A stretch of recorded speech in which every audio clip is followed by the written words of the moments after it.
Welcome to Sweet Life Beat Life. We hope this video helps. You start by preparing devices.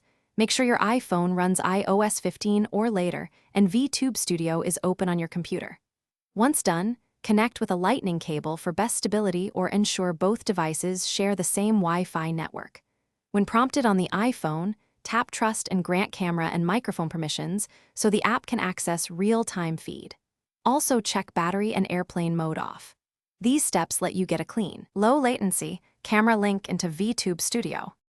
Next, you configure Vtube Studio to accept the iPhone feed and optimize tracking.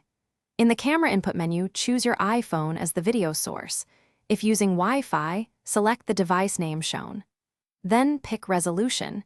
Use 720p for lower CPU or 1080p if your system handles it, to balance quality and performance. Once active, open the face tracking panel. Adjust sensitivity and calibration so the model matches your expressions.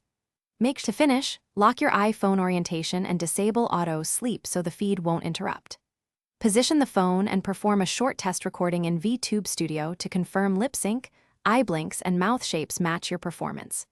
If results look good, save your scene and start recording or streaming. If you encounter lag or dropped frames, make sure to switch to a USB connection, lower camera resolution, close background apps, and if needed, restart Vtube Studio and the iPhone. That usually resolves most issues quickly.